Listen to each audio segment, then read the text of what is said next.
What's up, SOBs? Welcome. Good morning. Happy Sunday. Happy Independence Day.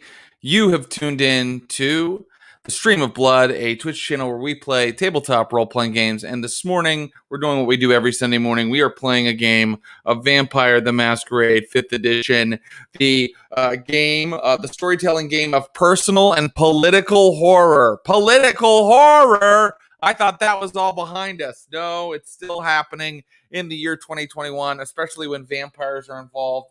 And this is our third Chronicle. If you haven't been keeping up with the show, I recommend you go back and check out Chronicles 1 and 2. The first Chronicle is just called Vampires of Pittsburgh. The second one is called Vampires of Pittsburgh Lockdown. But this should be an okay jumping on point if you haven't watched those. And it gets very political here in Chronicle 3, which we are calling Reign in Blood, because our three vampire player characters have taken over the city. They are now running things in the city of Pittsburgh, trying to keep a lot of plates spinning at once. And of course, those plates will come crashing to the ground and explode, and blood and shrapnel will go everywhere. So we can't wait to see more of that. This is a game of tragedy and horror, and our players are really trying to pull it out now. They're trying to kind of claw their way back to humanity, but we'll see if they are able to do it.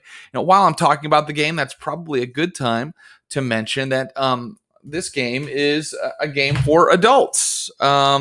This is not really something you'd probably buy for an 8-year-old. I mean, you can kind of tell because it's about vampires. And so that said, I would just warn anybody watching that there is murder in this game. There is blood drinking. There is betrayal that can be really kind of psychotic and nasty, and just a number of horror tropes that make some people uncomfortable. And that's a perfectly reasonable way to feel. If that's the kind of thing you don't enjoy, then I recommend you not take in our Vampires of Pittsburgh show. It gets pretty gnarly. All of that said, the most important thing to remember is we are always open and willing to listen to your comments, questions, concerns, and suggestions about any of our content. So please hit us up at our Discord. That is called the Server of Blood. And you can get onto our Discord, go to the VOP channel or in any of our channels, and let us know how you feel and what you think. And we do listen to all of your comments and try to answer all of your questions. I'll just say also, while we're here, that we survive based on your subscriptions. So if you are a VOP watcher and you enjoy the show, please hit the subscribe button if you haven't already. And if you see someone else lurking in the chat who seems to watch a lot but doesn't have a subscription yet, go ahead and press the button on them as well. Send them a subscription. The more subscriptions we have coming in, the more cool content and extra games and special events that we can bring you. And we like to do a lot of things for our subscribers where they get to help us create the game. In fact, there are some characters that our subscribers created for our Philadelphia sessions, where the group kind of went to Philadelphia, that have survived now into Chronicle 3, and we may be seeing some of them pretty soon. So I just say, if you can, please hit that subscribe button and help support us here at the Stream of Blood. Okay, enough salesmanship.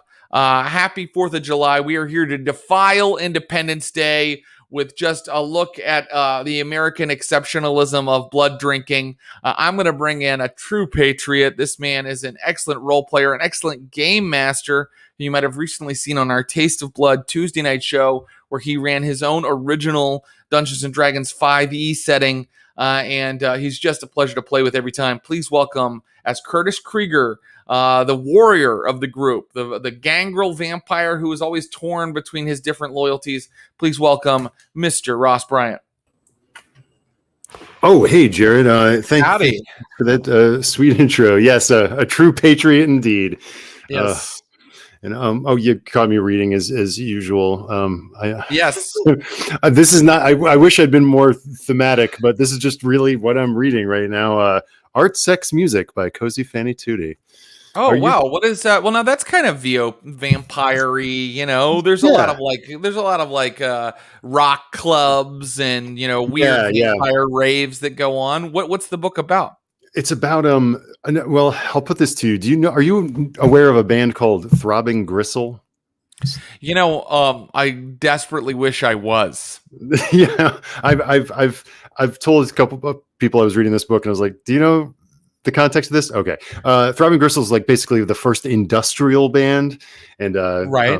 And she was a member of that, and it's just this interesting story of like it's the kind of arts memoir I like, because it's the story of people who are doing really transgressive, boundary pushing art, while at the same time really grinding and struggling trying to pay rent. Like and half the book is about like, we did an art action where we sewed ourselves together and used our blood and like urine in the center of a warehouse space before punishing the audience with noise. And then I worked at a steel factory the next day.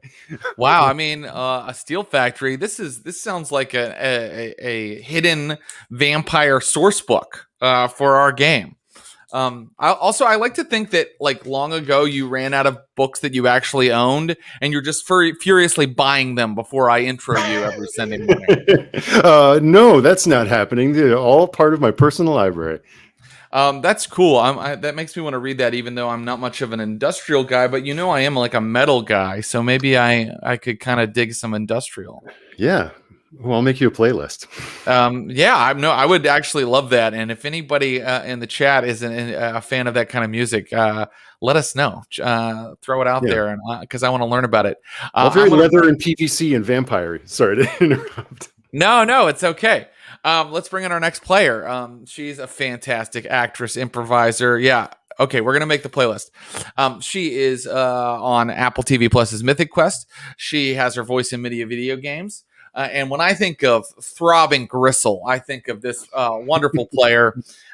She plays Jen Brown, formerly a thin blood vampire, now a disfigured Nosferatu, after diablerizing her, former sort of domator or like, supposed mentor Sonia. So there's a lot there. Please welcome Ashley Burch, everybody. Hello. Yeah. Howdy. Morning. I'm so glad that when you think of me, you think of Throbbing Gristle. That's absolutely true. Happy 4th of July. Happy 4th. How y'all doing? Ashley, what does America mean to you? Oh, it means mostly spikes of anxiety and overnight deliveries of things. Hey, that does sort of sum it up. Those are the two pylons of America. That's great. And you said you're maybe going to hit a beach today. Yes, we're gonna. I don't know if you can hear what sounds like an earthquake, but it's my dog chewing a bone, and we're thinking of taking him to a dog beach. We'll see how that goes. That's lovely. I took two little babies to the beach on Friday, and I've never been. Well, it was very nice, and my 2-year-old really enjoyed it, and I've never been more exhausted in my entire life. But it does let me do this. I already told you guys this, but I'm wearing my Brad Lockwood t-shirt, and my 2-year-old said, "Who's that man on your shirt?" And I was like, "That's Brad motherfucking Lockwood." I said that to my 2-year-old, and then she said that she really said, she goes, "He has a cute face." And then Ross said, "Oh, she has a type," and now I'm a little sad. Okay. Let's bring in our third player. This guy, boy, nobody knows more about American exceptionalism than this guy. He's currently zooming into us from South Africa, where he is filming season 2 of Raised by Wolves, HBO Max. What a fantastic player that always takes all of my notes and pushes them off the table dramatically and makes me react to him. And that is what I love about him. He plays Lucius Ali, a Diablerist, a Ventru, a visionary. Please welcome Abu Salim, everybody. Hello. What's up, man? Hello. Abu, what does America mean to you? You'll be back. Soon. You'll remember you belong to me. That's what it means to me. That was a great answer. And now I'm thinking we need to do a musical episode of Vampires of Pittsburgh, right? Because I know Ross has some pipes. Sure. Well, yeah. Ashley immediately got out of there as quickly as she could. Nobody wants to hear me sing, but I'd have to figure out how to do it. I remember Buffy the Vampire Slayer had a musical episode one time. They figured out like some kind of magic thing that made them all sing. How willing would you guys be to try something like that? I'd be down. I Yeah. remember doing like I think it was like an improvisation musical at drama school, which was like a 2-day thing, and it was ridiculous. I mean, the guy on the piano was amazing, and so he was just riffing off what we were doing, and it was just, I mean, it was nuts. I didn't even know he could do it, but it was so much fun. Oh yeah, it's a blast. It's so fun. Yeah, Ross was part of a group that just kind of did improvise musicals, or is still part of that group. Baby Wants Candy, right? Yeah. And I might have said this on the show before. When I would audition for musicals in college, I would go, "Oh," and they'd be like, "Okay, I think we've seen what we need." And then I go, "I got a couple more bars prepared." They were good. They didn't want it. All right. I looks like Ashley has gone off to. There she's back. Well, let's play. You guys ready to rock? You ready, Ash? She's ready. She's ready. I feel it. She's in the silent power that she's got. You know what I mean? All right. I'm ready. Yes, the city is yours. The Inquisition has been toppled. The Camarilla has been eradicated. The only vampires left in the city are those who have your express approval to be there. You have gathered allies. You have gathered power. And now it is time to remake Pittsburgh in your image. This is Reign in Blood. And we're going to start with a little bit of bookkeeping. Jen Brown, last time you did something that some of the viewers thought was OP, but I thought was awesome, which is you created a new urn and a Pittsburgh Steelers mug for the witches that have been giving you guys problems. Yes.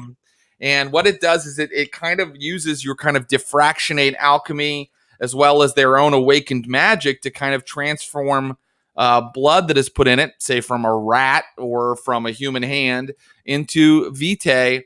And that made them like you and like Sabrina quite a bit. And so you need to go ahead and add to your sheet. You have new contacts. Oh, I think you have a contacts and you can call it the Reclaimers. Oh, hell Are yeah. your contacts. And you can put 2 dots there.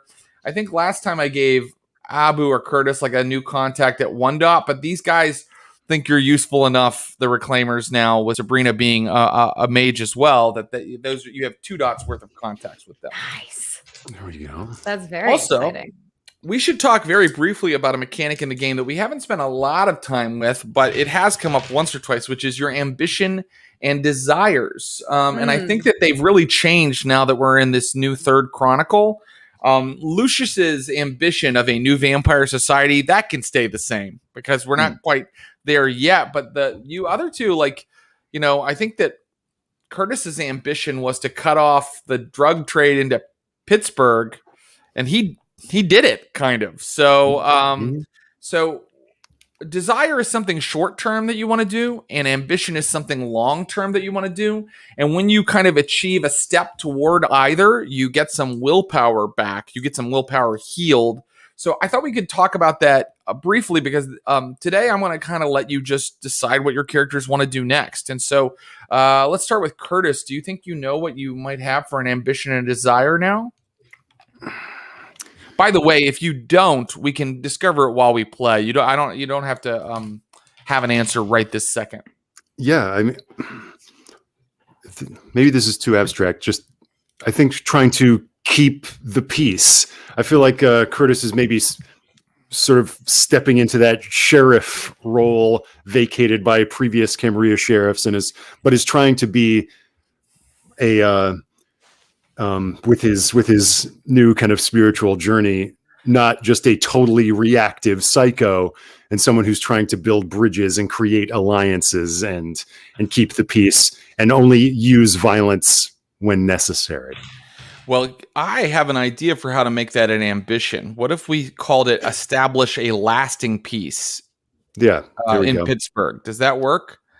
Absolutely. So that's a good ambition. Establish lasting peace in Pittsburgh. Maybe we just say establish peace on your sheet so that we don't use too many words. And then a desire is something really short term that he wants to do. And when he achieves it, he will get some willpower healed. So do you have any idea what that might be yet? And you can go ahead and decide to pick it in a little while if you'd rather. Yeah, I might pick it in a little while. A short term. Okay, no problem. Desire, yeah. Yeah, absolutely. What about you, Ashley? What do you think Jen's like long-term and short-term goals are? Well, I think is this both her short-term and long-term goal? I think she really wants to commit to following the path of Galconda. I feel like she strayed, she diablerized, and now I think she's sort of doubled down. So, yes. That's a long term, I think. That's a long term. It's a long term. But every time she achieves a step toward it, she's going to be able to just replenish her willpower.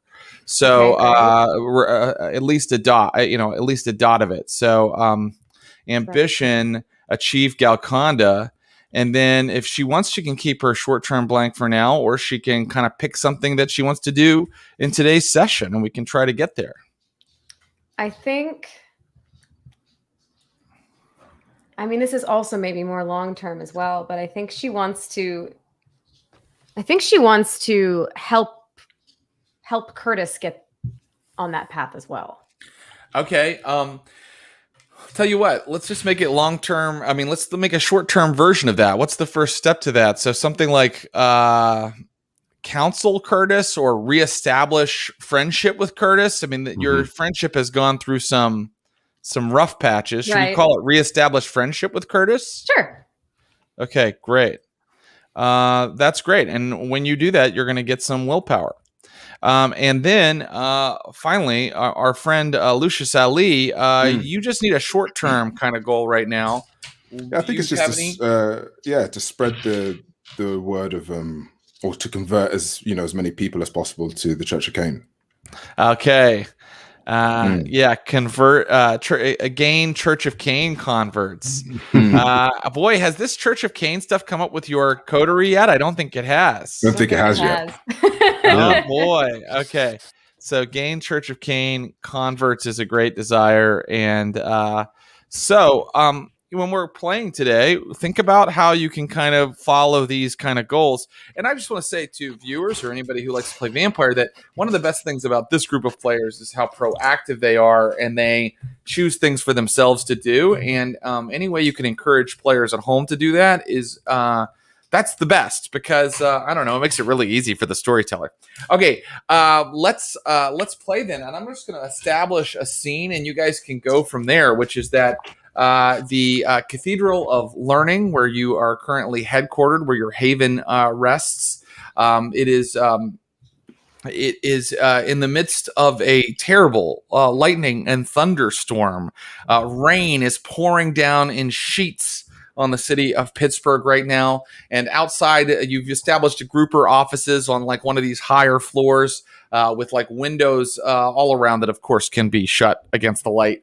And rain is just battering them. Like the entire city is spread out before you, but it's all kind of warped and kind of melted by the rain that is slicking the windows. And your entire group is here. Your allies, Dylan, Sabrina, and everybody is sort of having a post-mortem on how it went with the Reclaimers. And everybody thinks that this was handled exceptionally well. I think that Ashley, Jen Brown can, if she hasn't already, she should get all of her willpower back for this one. Great.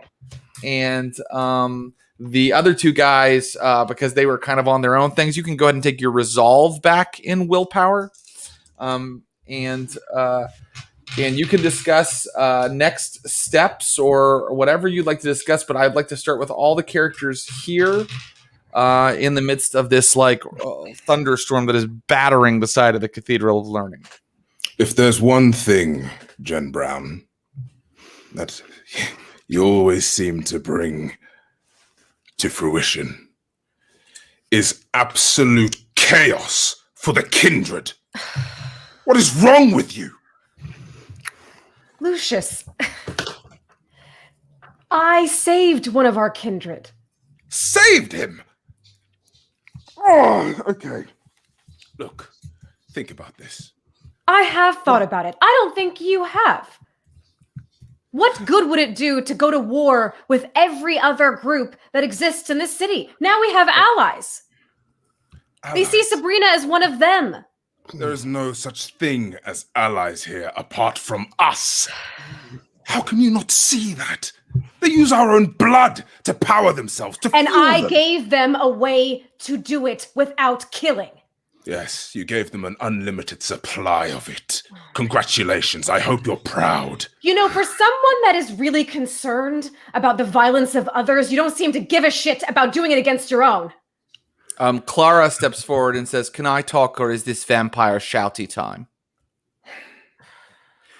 Jen Brown, thank you for helping me, but Lucius is right. We don't know how powerful.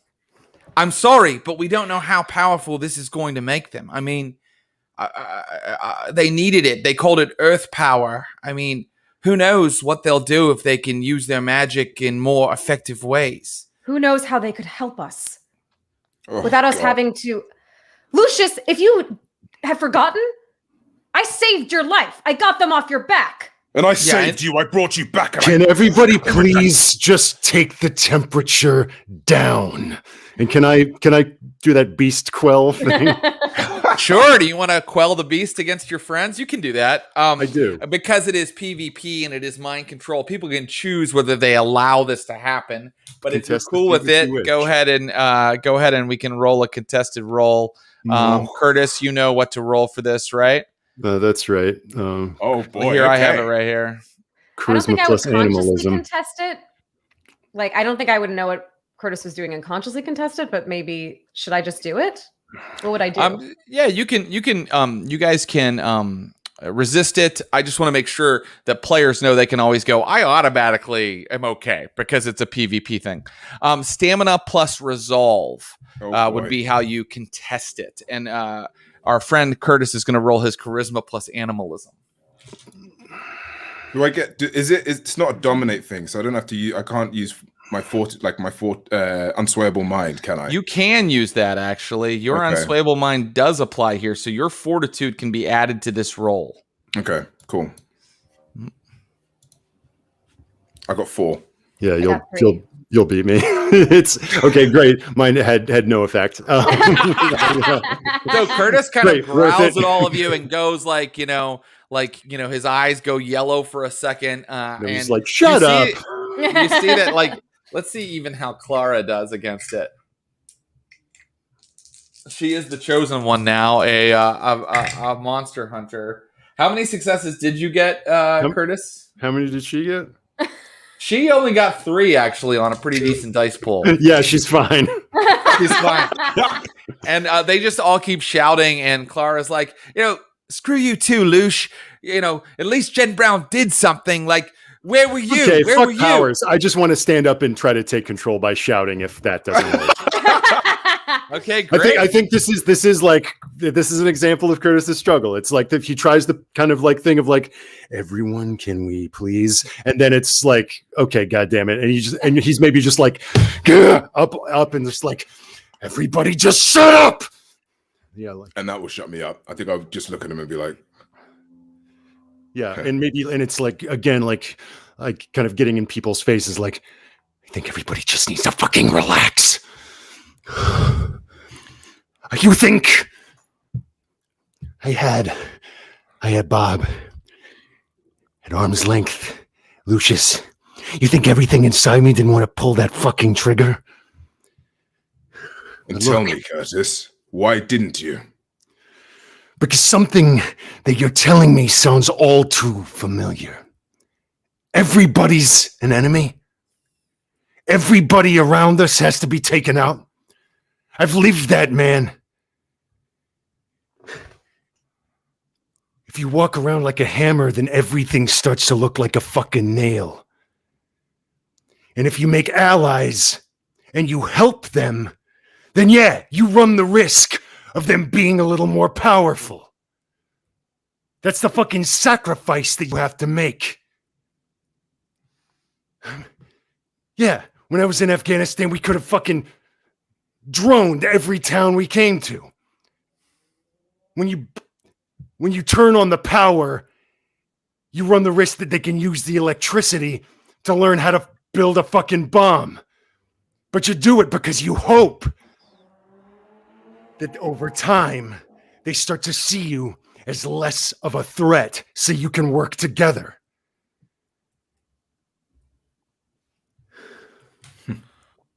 Fauna steps forward.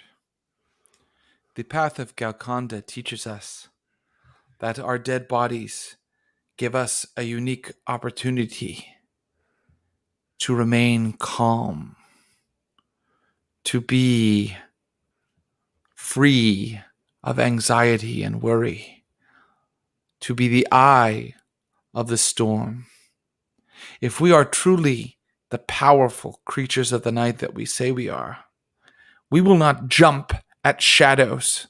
We will not react to our fellow kindred as dogs who are afraid of other hounds sniffing at their turf. Instead, we will be one with the quietude of death, at peace, at rest, even as the building around us burns. Wonderful. That's all I had to say. Thank you very much for that. That was fantastic. And Curtis, bravo. I understand. I do get it. However, the problem is, and it still is there, these people have a lot of power. Now, of course, I trust the fact that they can be our allies. For sure. However, we need to come up with a contingency plan, just in case. That's all I'm asking for. You're not wrong. I mean, that was incredible what you did. Jen, Sabrina, I mean, can you do that again? Can you make one of those things for us? I look over at no, Sabrina. I'm sorry. No, she can't. Jen basically kind of showed them some techniques that they were unfamiliar with, which they really appreciated. But Jen is no longer able to work alchemy herself. There's been some sort of change in her physiology ever since, well, Yeah. you know. Mhm. So basically she gave them information. But you were part of that. You were able to help. How did you do it? Well, I'm not quite sure. I mean, they kind of involved me in their chant, and I just sort of I improvised. I've been sort of breaking down the chemical compounds in Vitae, and I sort of have somehow memorized a lot of the. It's hard to describe. Look, are we done shouting? Because I have some news. What? Well, it's been raining, as you know, for 3 days, like this. And I'm not sure what this means, but the rain is weird. What do you mean weird? I mean, it's not supposed to be happening, or it's happening weird. I don't know. I'm getting like a lot of like resonance from the storms that have been sweeping over. And she starts flicking on computers, and she's like, look, it's starting to flood like all along the Allegheny. People are having to evacuate businesses. I don't think this is a natural. What does that mean? It means that there is primal stuff in the rain, or that magic is moving the the clouds. Jesus fucking Christ. What kind of magic are we talking about here? Are we talking about Reclaimer magic, or are we talking about kindred magic? Well, that's why I thought I might bring it up, because, we're worried about maybe what the Reclaimers will do now that they have more power. And I'm just sort of afraid that this might have something to do with it. Fuck! This is exactly what I was talking about. Will you calm down for a fucking second? No, I will not calm down. This is exactly what was going to happen. What could they be doing with this much water? I don't know. I can find vampires if you want. I can do that. I don't know what this is. They trust you and they like you. You have contact with them. I need you to talk to them. I need to know what's going on. Okay, I'll get in touch. Okay. And she goes to do that. And in fact, why don't we go ahead and roll? Let's see. We gave you a contacts to Jen Brown, and she will go ahead and add. We'll add Sabrina's her social skills, and add 2 dice for your contact, and we'll see how she does. But meanwhile, you guys can continue and make decisions, or you can wait for her to come back. I'm gonna message Bex and see what's going on there, and also inform her of the fuckery of the bloody stupid Bob running around. How just out of curiosity, like, how do you work these messages? Do you guys just have like each other on like Grouper now, or like on like an app that you like, do you just text each other, Abu?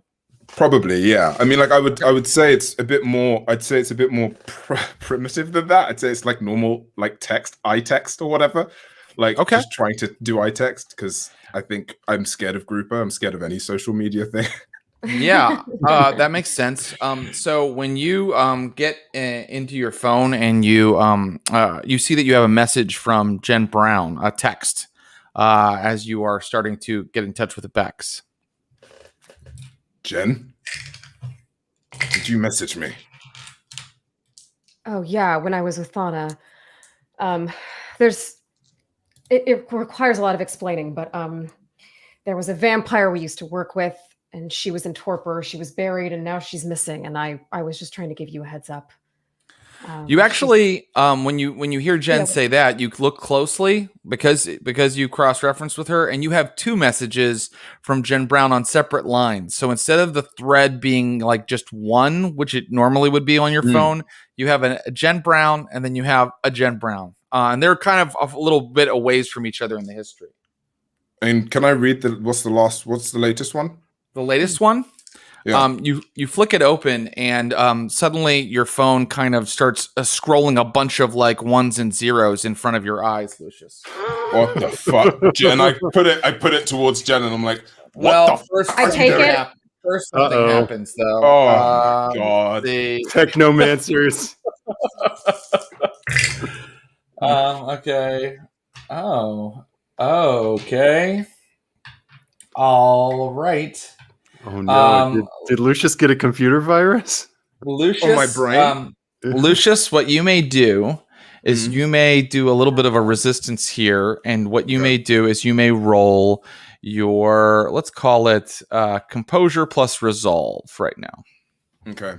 And tell me how many successes you get. Okay. Composure. Resolve. An unswayable mind? Yes, you may add your unswayable mind. That's true. Yeah. Okay, I got 5. 5. Okay. Damn.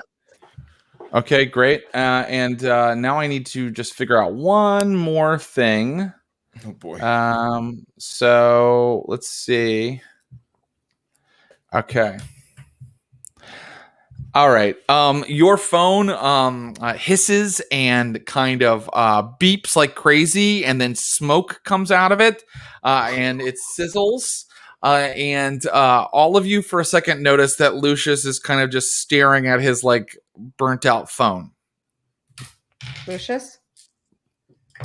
And then he's fine. What happened? You all right? What the fuck did you send me? I just sent you a text. Can I take the phone? Yeah, absolutely. Is it just crispified? I can't tell anything about it. It's pretty crispified, but someone could kind of take it apart and see exactly what's going on with it. Okay, I'm going to start doing that. Okay, great. Curtis is just kind of like sniffing at it. Like, Wait, did you send this also to Curtis? Curtis, can you check your phone, please? Yeah, and I look, and do I see any? You only have the text, that revolves around Thana and the discovery that Mary is missing. A normal text. Something else is going on. No, there was something in there from you with 1s and 0s. It wasn't from me. Remember who we know. This could be to Dean. Let me look. Can I roll a thing? Yeah. What would you like to roll? Intelligence plus tech? You may. For this difficulty of 3, and I will say that Sabrina comes back into the room, and she has information of the Reclaimers. I got 6. Wow. It's a whole new gen, baby. Yep. So you pop the phone open, and of course, Jen has mentioned Tadine, the tech mage you met in Philadelphia, who sort of joined you, and then we found out at the beginning of Reign, left your group under right now mysterious circumstances. Jen, when you pop open Lucius's phone, what the hell are you looking at? Someone has put new circuit boards in and messed with all kinds of it looks like it'll work, but who puts together a phone like this? And this is not the original hardware. So this has been tampered with in a meaningful and sort of bizarre way. Is there anything about it that suggests to me that it's Tadine's handiwork? Because he's a bit of a turd, and I feel like he would leave a calling card or something. Everything about this with your 6 successes says this is Tadine's handiwork. What a prick. I'm going to pocket the phone and then turn to Sabrina. Can I say something? Yeah. There was a submerged directive that I put in this motherfucker that if he tried to harm us, that he would never be able to code again. That's correct. There was. Did this guy try to harm me? I mean, it looks like he's done something to you. Okay. Great. Fantastic. Okay. I'm going to pocket the phone and look at Sabrina. She listens to what you're talking about, and she's like, Tadine was a mind mage. She knew how to make people feel and think things. I mean, he probably has or had some version of your, your defenses like you have, Lucius. I know that he would often run a sort of a virus check on his brain. What? So you're saying it didn't work? Well, I'm saying that probably it did work, but then later he ran a scan and figured out that's why he left. What do you mean that's why he left? Remember, he just fucking pieced out one day and we were all like, why? I bet he was running one of his technical scans on his brain and he discovered what you'd done, Lucius. Yeah, people don't tend to love contingencies, Lucius. Yeah, Lucius. People don't like it when you do that, bro. I'm sorry. He nearly killed us. So I had to do something. Anyway, the Reclaimers say that it's not them. They're like, why would they want to drown the city? There's no motivation in it for them. They say that they'll help us figure out maybe where it's coming from if we want. Is this something that techno mages could do? It's something a lot of different types of magi could do. All right. I think we should talk to the Reclaimers. See if we can figure out where this is coming from. If that's all right with you, Lucius. Please be my guest. More magic is fun. Great. So, Jen Brown and Sabrina will talk to the Reclaimers. Everybody can go with them, or you guys can choose something else that you'd like to do right now. Right now, it's just a heavy rain that's causing some flooding, so it's not like, the Cathedral of Learning is about to be swept away. I'm going to try and go and connect with the Camarilla. Oh, right. Exactly. Okay, no problem. And my friend... Could I have Oh, sorry. I was just going to ask if I could have a second with Curtis before we leave also. Good idea. Curtis, do you know what you're going to do before we set that scene? I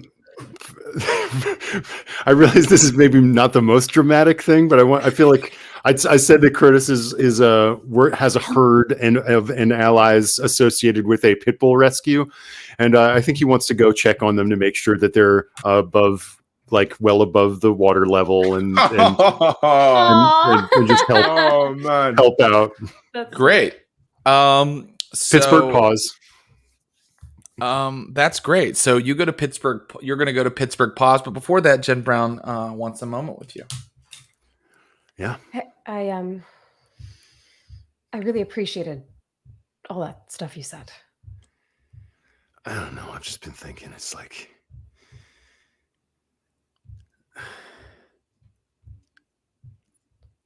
violence always comes back.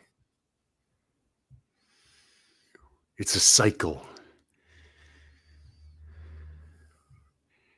It's like every time I lash out, something worse ends up happening.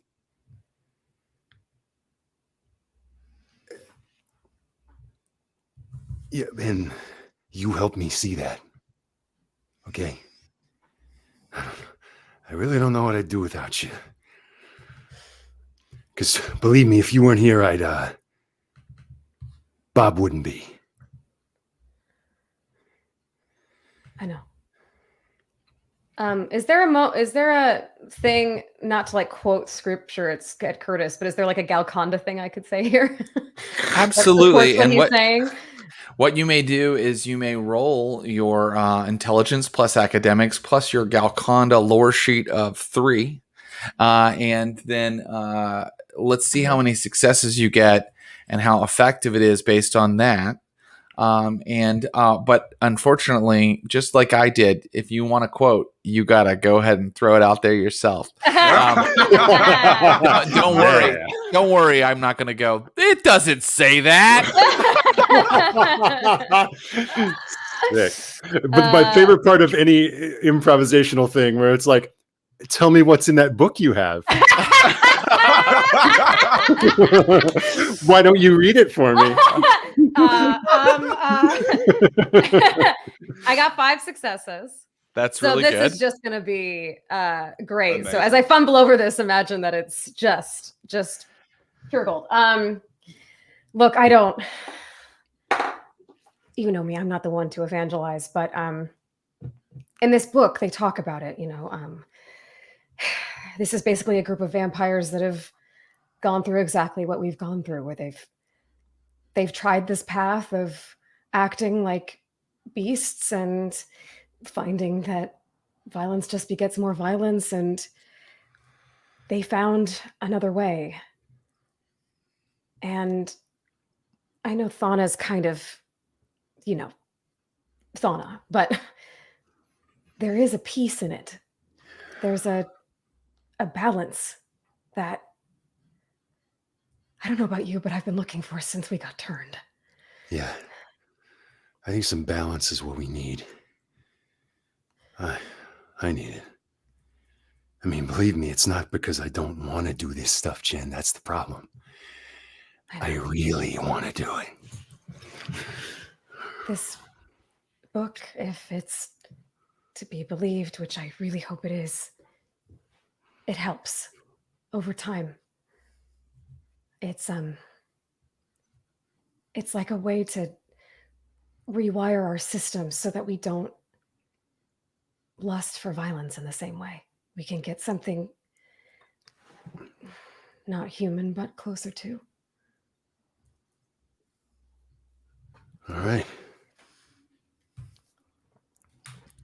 So, I think that something should be rewarded here. Curtis, if you don't have any stains currently, do you? I had a couple from my last. Yes. Oh, you do? No, I don't. I think they got cleared after. Yeah, you succeeded at your remorse roll. Then I'll tell you what. Both of you just take here. You're going to take XP. Yeah. You're going to take each 1 XP. And that XP can go into like a little increase your humanity kind of pool. Because the one thing I'll tell you that you figured out from your Galconda path is that you have to raise your humanity. And both of you don't have a humanity of 10. Curtis is actually at a 4.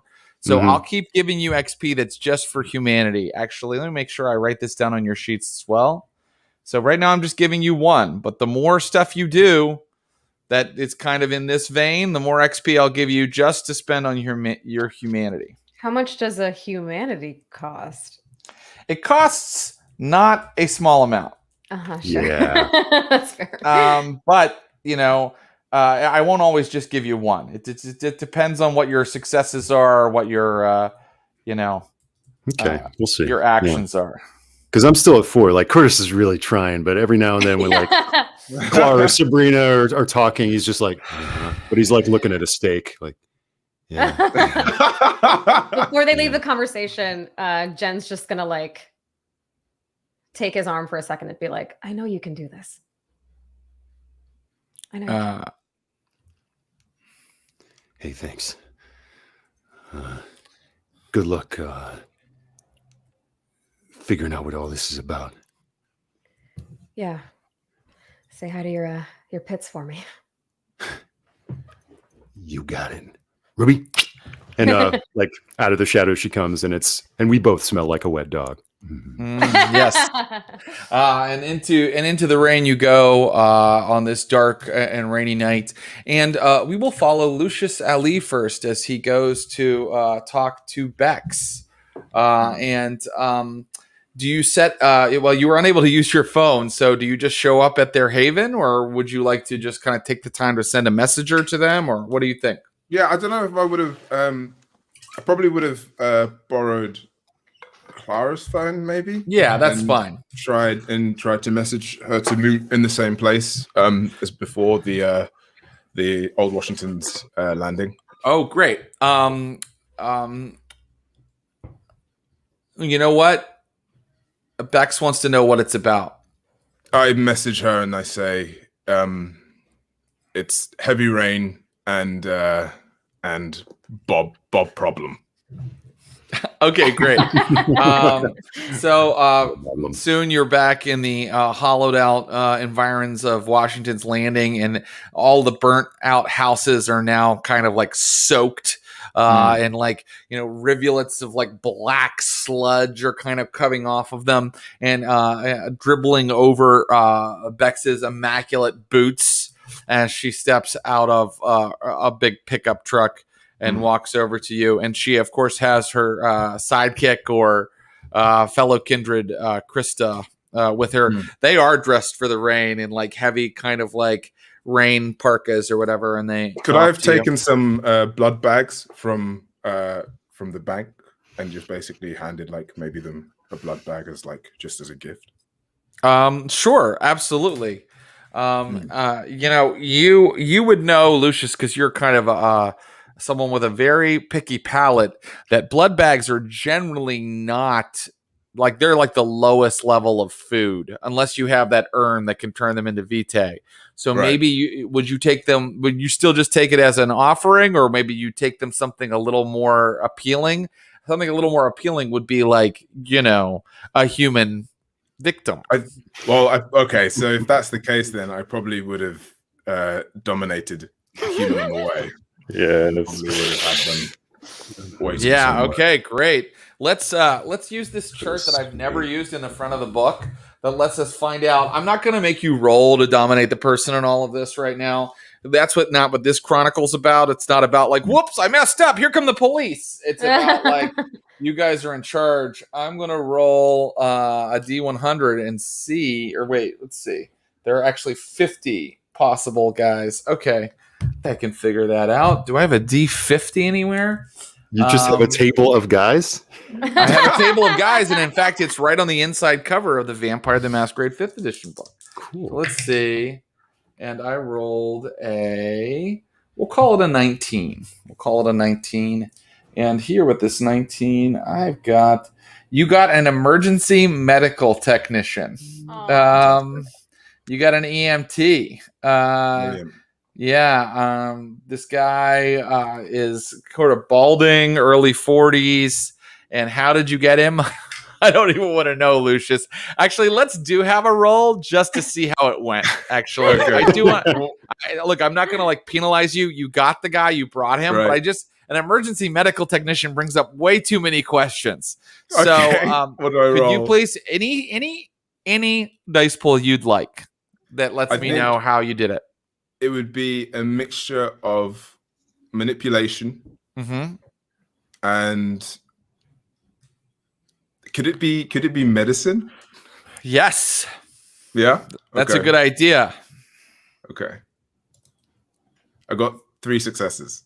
Okay, so I think that you actually, it seems like you have been kind of insinuating yourself into the medical field around Pittsburgh a little bit. So I'm going to keep doing this. I might stop at some point, but I want you to put contacts medical on your sheet, and it means that you now, as a doctor that knows how to talk doctorese, sometimes you walk into ERs and stuff, and you source victims and allies using that. And how many dots is that? Just 1, I think, because you're still a little bit on shaky ground with it. But now you've got this guy, this EMT, standing there with you, and he's mesmerized, and he looks at you and he said, "You said there was someone in trouble." The rain is just battering his face. His comb over is like splattered against his face. And I'm gonna said someone's in trouble out here? Yeah, someone is in trouble. You'll see them soon. But oh no. This is like that dad. Bex and Krista approach, and Bex goes, "Who's this?" "Oh, a friend. Soon enough, you'll become acquainted. But before we begin, I need to ask you something. How's things at home? How's the Camarilla doing at the moment?" Are you mocking us? The Camarilla is shattered. I can't get the Archons or the Justicars to even respond to a message. Pittsburgh is, burnt territory. No one wants to come in. So wait. When Bob was saying he's the Prince of Pittsburgh, he was simply lying. He was making that up. Look. No, wait, Bex, hold on. What control do you have now? I told you every time we've met, I am simply trying to keep the shit together. Because let me tell you something, Lucius. Something's going to happen. And without a Camarilla government, it's going to get really bad. Because the truth is, the Camarilla doesn't exist to help vampires not get slain by inquisitors. Any vampire that puts his ass out in front of an inquisitor deserves to get burned at the stake. The Camarilla exists to stop us from going full monster. Well, you say that. But remember what I taught you about. That also teaches us to not be full monsters.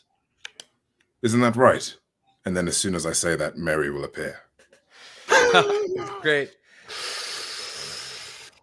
Back up. Hello. Here's the thing, Bex. We have a bit of a problem. As you can see, this rain is coming from something I don't know where or who from, but we're trying to find out. What? But the other problem, rain? What? The rain is coming from someone? What? We're deducing that this magical fucking rain is coming from someone who probably wants to fuck us over. You're pissing me off, Doctor. You keep calling me out here. You tell me you have good information. You bring your spook show. That's not very nice. And you try to threaten me. I'm not threatening you, Bex. I'm simply trying to form this alliance, continue our relationship to a degree. Look. So what is the information you have to give me? Bob is still alive. And he's running around rampant. It's not something to sew about. The fact is that the Reclaimers, these witches, have our Vitae. They have this unlimited supply of Vitae. What? And they will... Wait. What are Reclaimers? Okay, right. There's this group of fucking witches who, I don't know, love Subway type sandwiches and end up enjoying some weird form of practice where they actually use our Vitae, our blood, in order to fuel their power. Now they have access to something which can give them an unlimited supply. Now this is the kind of shit I'm talking about. Where can I find these Reclaimers? Now, before I tell you this, I need to inform you that perhaps going in there now is not a very good idea. We need to think about how we can take them on. Now, I've spoken to the doctor, Dr. Orman. I know that he's currently, hopefully, trying to build something that will hopefully use as some form of way of war towards these people. But we need to keep contact. We need to keep talking. And they caused the rain? No, we don't know if it's them or if it's someone else. The team are trying to find out who. But the point is that this is something completely unnatural and it's going to cause us shit. The chaos is already mounting. Do you see? Without the Camarilla, all the other supernaturals don't have anybody to keep them in line. Seem to and now the city is... You're relying on the Camarilla too much. I think there needs to be a new way about this. Look at me. Who am I? I'm no one. I come from London. I come and step onto Pittsburgh, and the Camarilla seem to fucking disappear. I think it's time for a change, Bex. You know it. I know it. So help me make that change. Mary steps forward, and she says, you know that you don't need the chains of the Camarilla to keep you bound to the earth. There is an angel inside you that wants to spread its wings. Lucius understands that. I see bright wings of light and fire spreading through his aura. Bright, beautiful, pure veins of power. This is a kindred who has not sullied himself. He is trying to stretch himself to the height of our progenitor, the great Cain. Bex just kind of has an eyebrow like this. Listen, Bex. It's time for a change. It's time for a new. All I'm asking is that you help me make that change. Are you saying that you will help me keep order in Pittsburgh? I will help you keep order anywhere you desire, as long as you fall or understand that this needs to happen.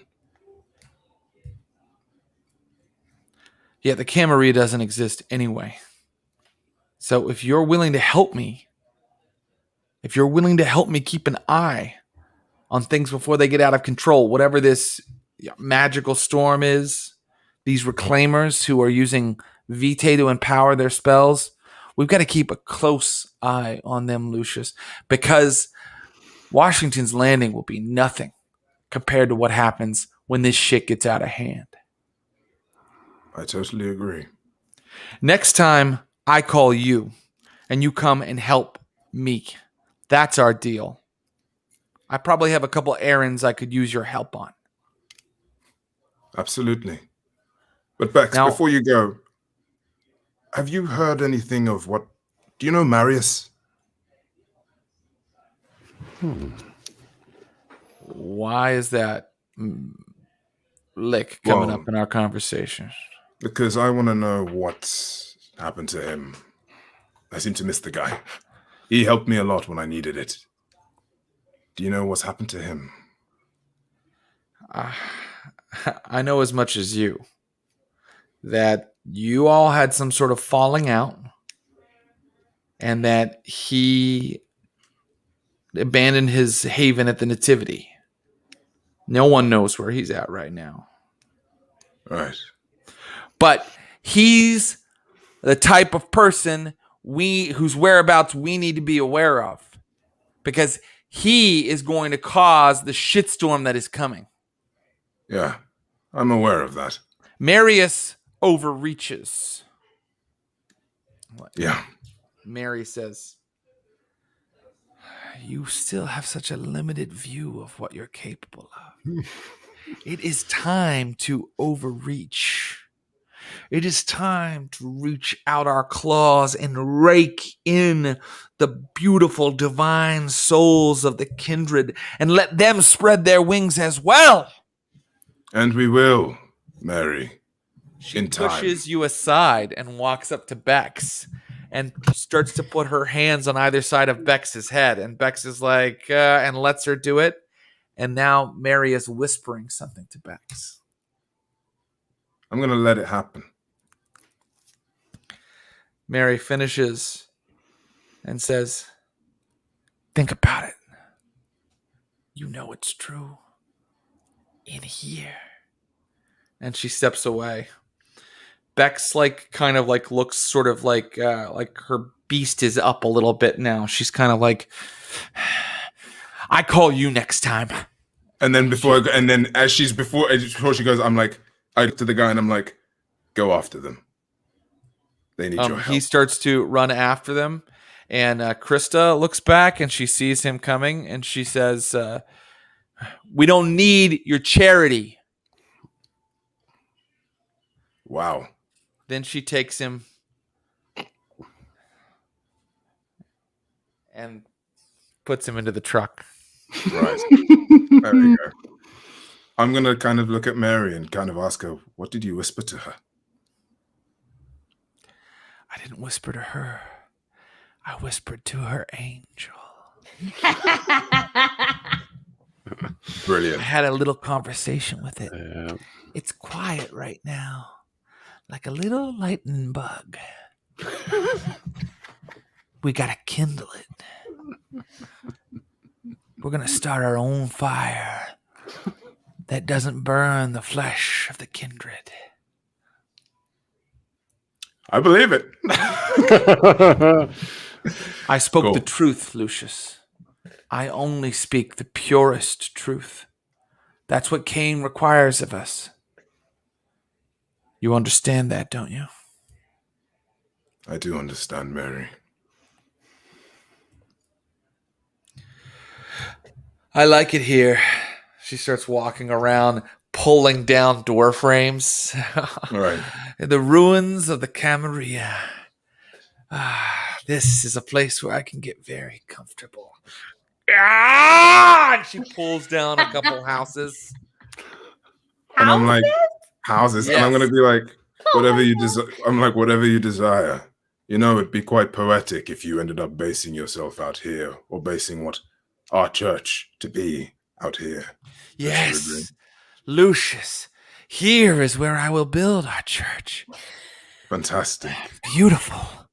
Lucius, bring me more of our kind. If you can, bring me those that are more open, not these sullied, ruined, stained, winged angels like Jen Brown. Or this woman you have brought me tonight. Bring me someone whose blood is still clean. Bring me a lot of someones like that. Shall we bring? I mean, we can always start anew. We can begin changing people one by one, teaching them the ways from the get-go, from the beginning. Yes. Well, we must be cautious.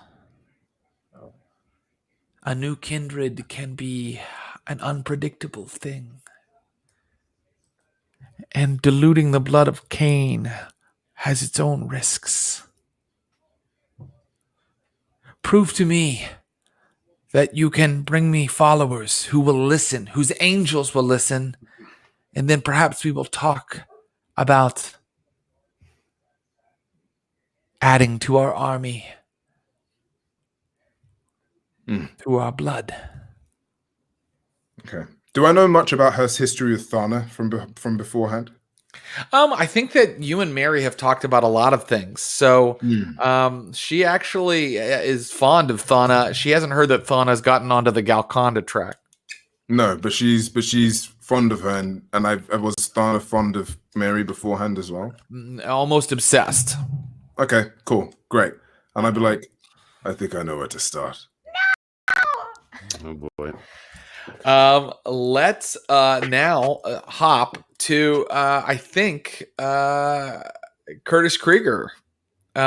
Curtis, you are with your allies. You are. It's late at night, but I guess they keep sort of a kennel, right? There are guys that haven't been adopted yet, right? Why don't you give me, explain to me, kind of what you do when you go and you have this time, and then I'd also like you to give me I think a wits plus animal ken roll, and you may add your animalism to that. Now we're talking.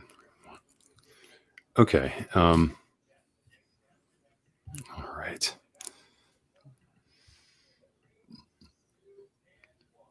Wait, what? I'm gonna.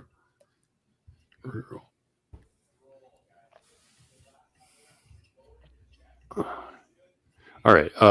You okay? 4 6. Yeah. I was like, I think I had a total failure, and then I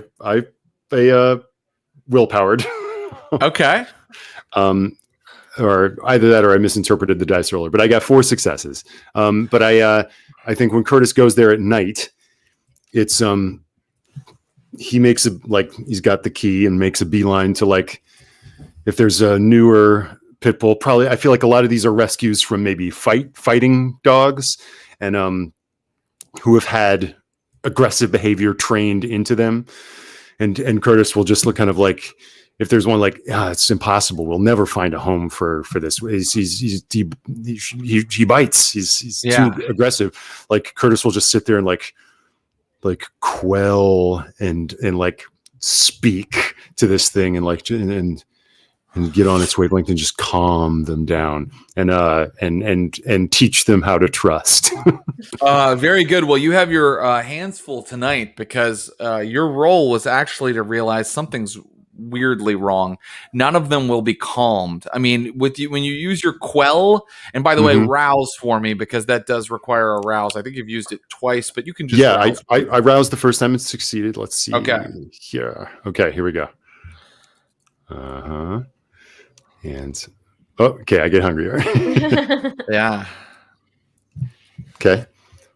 All of the dogs that are still in the kennel are going like they're like, is it the storm that's making them go nuts? They are all on one. They are just barking and howling. And Ruby is actually calm. She's eerily calm. But the other dogs are kind of completely going nuts. Can I feral whispers out to them, and because that's a little bit of a two-way communication, yes, it is. Right? Yes, and I want to know. I want to get more specific about what's agitating them. Okay, great.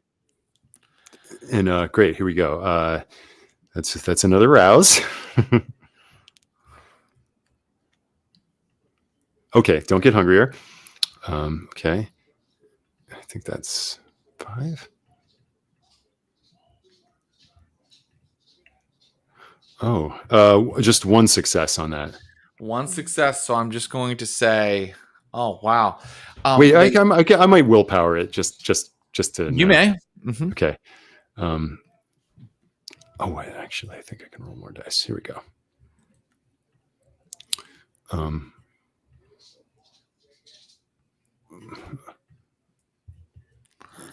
Sorry. That's okay. 4 successes. Oh, that's a lot. Okay.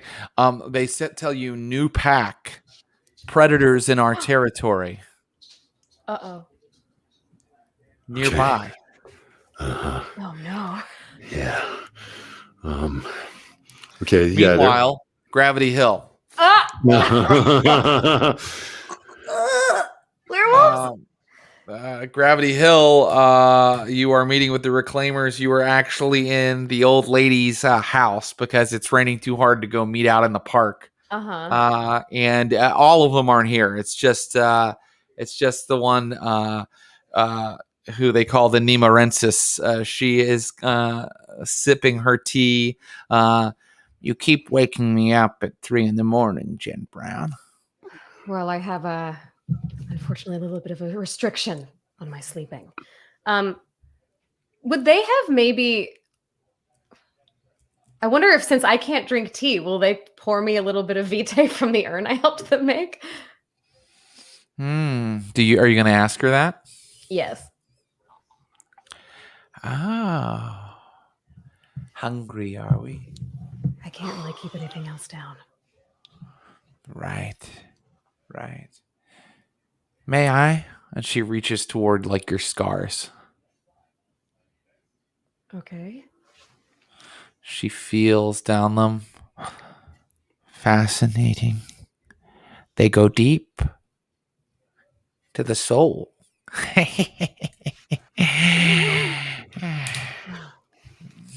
She opens her refrigerator and she has the big Pittsburgh Steelers mug filled with blood. And she puts it down in front of you. We share with you. You brought this to us. Have a sip. Thanks.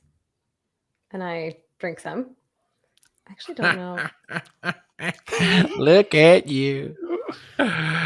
Yens are some foul creatures. That's good shit, isn't it? You can relieve a hunger, Jen Brown, if you'd like. Great. You can relieve 2 hunger probably from that sip, since it is earth-powered blood in there. Precious Vitae. Look, so the storm isn't us. I know, but I was hoping we could get... You're afraid now that you've given us this power that we will misuse it. I'm not afraid. But we serve the Trivia, the trifold goddess. She is a being of balance. We only seek to right the wrongs that have been done against the female energies of this city. I see. I'm not concerned about... Do you understand that? Or are you still a woman inside there somewhere? Jesus Christ. Jen's going to think about that. Her humanity's pretty high. Did she use the blush of life when she came in or no? No, they know that I'm a vampire. Yeah, they know that you're a vampire, yeah. Can I roll my humanity to see if I still feel like a woman? That's certainly that's a good idea. But I think that you have a humanity. What is your current humanity? 7. Okay, so you need to get at least 3 successes. Okay. I got 5. So, okay, man, yeah. I feel like a woman. Done. I feel like a woman. I'm going to be... I think Jen's kind of taken aback by that question and sort of searches her feelings about it and goes, yes, I am. Kind of like a phantom limb, right? Yeah.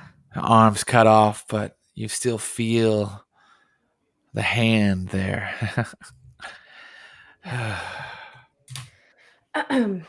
Look, I didn't wake you up at 3 a.m. for no reason. I wanted your help to find out what is causing this. Sabrina said there's something wrong. Right. Well, let's see if we can figure it out. And she finishes her tea, and then she starts looking at the tea leaves. I fucking love these witches. They read tea leaves? Mm-hmm. She's got some tea leaves that she can read. Okay. Is that enough? No, she gets one more. Okay, here we go. Generally gets along with creepy grandma types. Mm-hmm. She does, right? Yeah. And I love doing that voice. Look, old ladies factored heavily into my life. Okay, 4 successes. She suddenly is like, look.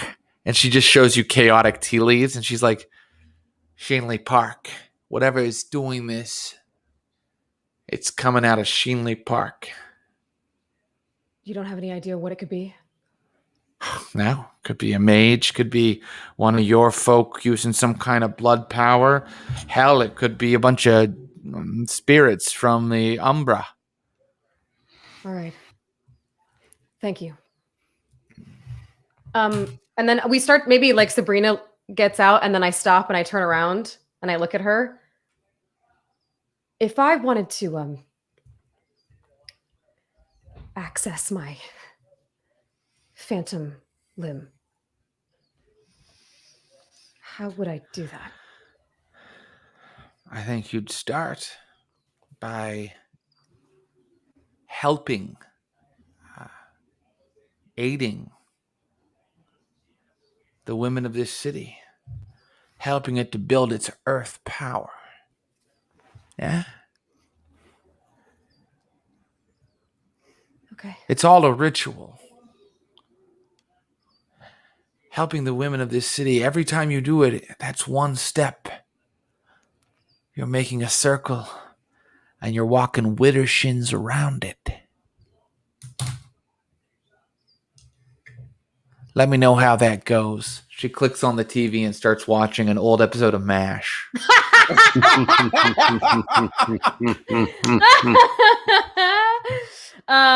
Okay, great. I think I'm going to get back in the car with Sabrina and ask her if she can look at Shanley Park and see if there are any kindred. Right. So Sabrina, she is like on her phone and she's like, I'm not getting kindred. Because what I do is I search like things that are moving, but that are not, vehicles or like objects, but that are also not alive. And no. So are you getting something alive there? I'm getting lots of alive things there, which I guess is kind of weird for 4 a.m. in a rainstorm. Oh, God. God. I think we need some backup. And I'm going to text the team, Clara, Curtis, and Lucius, and kind of get them up to speed. And then, or maybe I'll just call them so we can actually just talk as players. And I'll fill them in on what's going on. And I guess I hear lots of dogs barking in the background. Yeah, I got to get out of here. Is everything all right? No, everybody's pretty agitated around here. Hey, look, Jen, you remember a couple years ago that thing we met in the park? Oh God. Oh fuck. I'm getting the feeling we might have some canine companions. Yeah, speaking of the park, we're getting a lot of hits on some wildlife there, and the reclaimers say that whatever is causing this storm is coming from Shanley Park. And Jared, to jog my memory, was that where that encounter was? It was.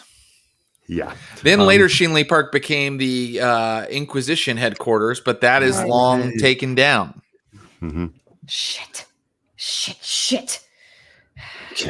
How many are there, Sabrina? How many life forms do you see? I'm getting, let's see, 1, 2. I'm getting like 17 life forms. 17? Well, I don't know. I mean, I don't know what they are. Like, I can't. I mean, I could try to figure out, but. Are there security cameras in the park?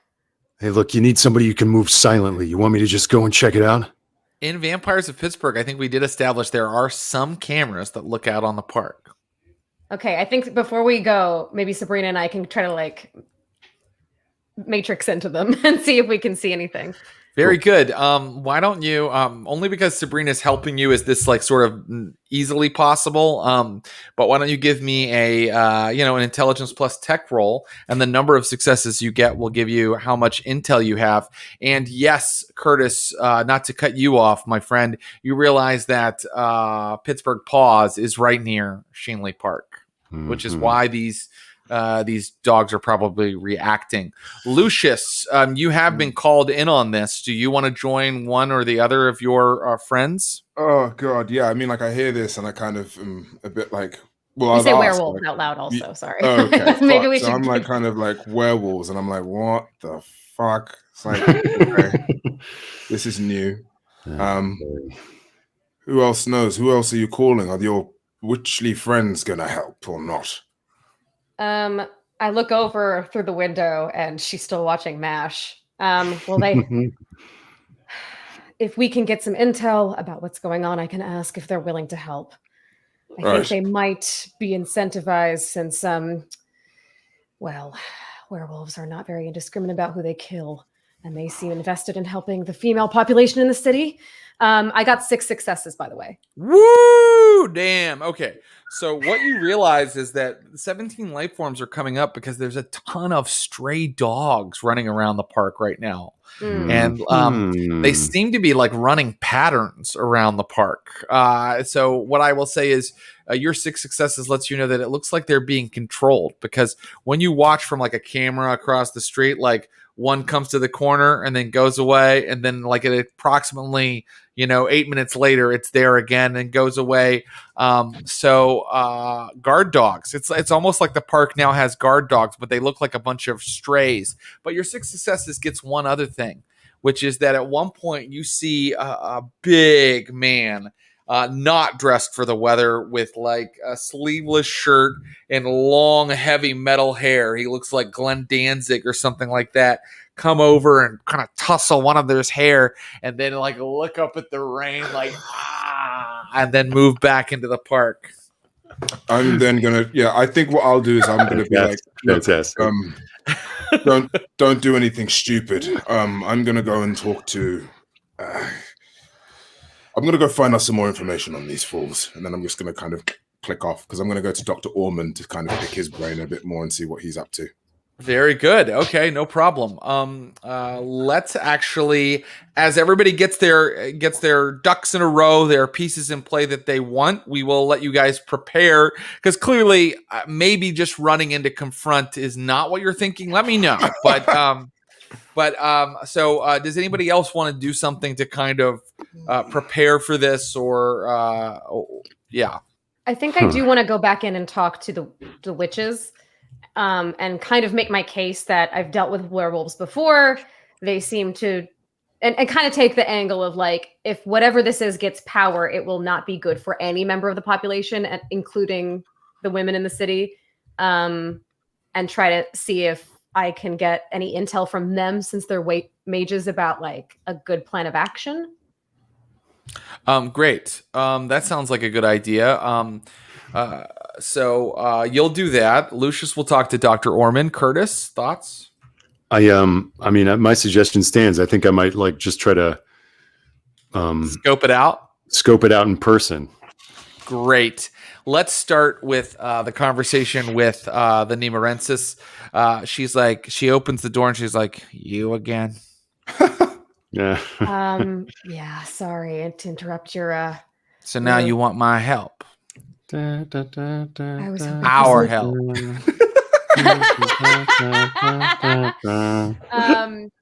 Look, I have intel on what's going on at the park, and it's not going to be good for anyone in the city, including any of the women that happen to live around there. Why? What is it? What's happening? Come in. I think it's a werewolf. Oh. Well, why are you worried about that? Just stay out of the park. Okay, we're good. The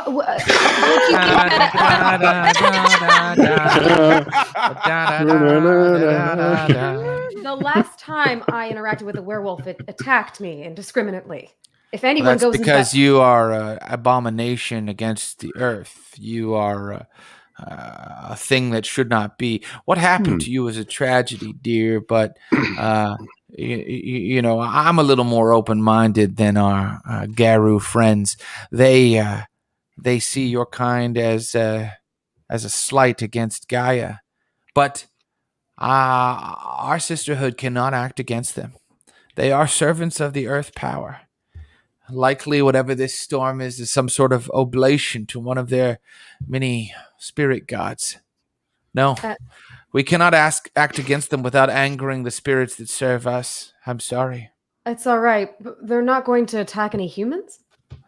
Well, no, they might. In fact, the flooding might kill lots of people. But you see, nature has to have its day. Nature, the earth power must express itself. Oh my God. It's like a valve that occasionally needs a release. The wild must pray. Does that make sense? So if a couple people drown, I'm cool with that. Makes sense to Chris. I'm going to make some muffins. Okay, and I'm going to follow her into the kitchen. She starts to make muffins. She's using a mix. They're manipulating the earth power and potentially killing women in the city. Doesn't that bother you? Well, they're not specifically trying to hurt women, honey. But that they might be casualties. Well, sure, but our magic works on blood. Sometimes blood has to be spilled. Their magic works the same way. Let them do what they've come to do, and they'll likely move on. And what have they come to do? This storm is some sort of act of worship, I'd imagine. Some sort of sacrifice that they are giving to a drowned god. Can I roll Galconda to know if I'm supposed to intervene in this in some way? You can ask me once per session whether doing something will help you with Galconda or hinder your path to Galconda. If I intervene with the flood, is that going to help or is it going to hurt? If I try to caring about human beings instead of being callous to them and saying, shrug, oh, well, it happens. Yeah, that will help you with Galconda. Okay. That will be a step toward helping with Galconda. All right. I'm going to leave her to her muffins. And I'm going to start looking at news to see what parts of the city are at the greatest risk from the flooding. All along the rivers. Can I also say as well, like, would Clara also have any sort of knowledge? She might be someone to also talk to in regards to this whole monster hunting. Yeah, and she can be with you if you want, Lucius. She is your touchstone and friend, your sister. Oh, I was thinking that she'd be at base still. Okay, yes, that makes sense. Let's put her there. I was just gonna say, like, to Jen anyway, like that might come into my, like, Clara's open for everyone to kind of mind pick in regards to the best way of dealing with. Okay, so maybe the last thing I'm going to say to the witch. Mm-hmm. What if you don't interfere with the ceremony, but what if you help me save any of the humans that might get killed by the flood? We don't have to stop the ceremony, but we could save lives. Would you help me with that? I don't know. What do you have in mind? I mean, there are emergency crews out there, many EMTs out there working on this kind of thing. You know they can't do enough. Right. What's your thought? Is there any way to help the people along the river? Is this how it's going to work? You do me a favor and then ask for 2 favors from me? It can be a give and take. Every good relationship is. I'll get the girls together. All right. She starts making some phone calls. Now, I could have made you roll for that, but I thought that your argument was just so sound it wasn't necessary. And so she's going to do that. But I would like you to take a dot off of your contacts, the reclaimers. These things move up and down. Okay. So she's going to do it, and you can stay to see the ritual that they're going to do. They're gonna sort of try to control the floodwaters a little bit. I want to stay with them, and I want to basically show them, if I can, that this is in line with their values. Like, I'm sure there are women living in those houses, and I want them to see that, I'm not just asking them for a favor. I'm working within their purview, kind of thing. Great. Once they're all together, they're all shouting and talking over each other, and there's muffins going back and forth. And the one in her 40s is like, well, we can't do this at a distance. I mean, we're going to have to go to the river itself and talk to it. I mean, we can't, it's too difficult to do at a distance. And they all agree. And so they start dividing into groups. There are 9 of them, so they're dividing into groups of 3, each of them with one of the witches, and they're going to head out in their Toyota 4Runners and head to the 3 rivers of Pittsburgh and try to talk to the rivers. I'm going to meet them there with whatever joint is still open at this hour. some food. Which group are you going to go with? Are you going to go to the Monongahela, the Allegheny? I'm going to go with what's the name of the woman that was watching MASH? That she's the Nemorensis, they call her sometimes. I'm going to stick with the Nemorensis. Okay, very good. So we're going to go. We have the Monongahela River. We've got the Allegheny, and we've got the Ohio. She is headed to the Monongahela in the south. And so she is headed down to the South Shore, driving her Cadillac like this across the bridge. And it is now getting sort of close to dawn. It's like almost like 5 a.m. It's a little later in the year, but this is your chance to do something before dawn comes, Jen Brown. Don't worry, I'm not putting you in jeopardy as your storyteller for getting sunlight on you. I'm just kind of letting you know this is what you've chosen to do with your evening. Okay. There's no time to now go check out the park or something like that. That's fine. Stayed with. Yeah, great. Okay, so then let's talk to our other friends as Jen Brown and the witches head over the bridge to the South Shore across the Monongahela. Let's find out how it's going for Dr. Orman and Lucius Ali. And so Dr. Orman is like, hello, come in. Yes, enter. Good evening, Doctor. How goes the work? Well, it's frustrating right now because I have a lack of resources. But we make do, don't we? Scientists like you and I. Of course, of course. Tell me, do you know anything about werewolves? Yes, I know everything about werewolves. I'm intimately familiar with their habits, powers. Why? We might have a werewolf problem. Well, my advice would be do not mess with them and stay out of their way. Okay. But what if they want goes back to drawing a weird diagram. What? What if they choose to get in our way? The storm. Yes. So a couple humans die. Who cares? Are they killing humans or are they actually enacting a war against us, Doctor, is the question. I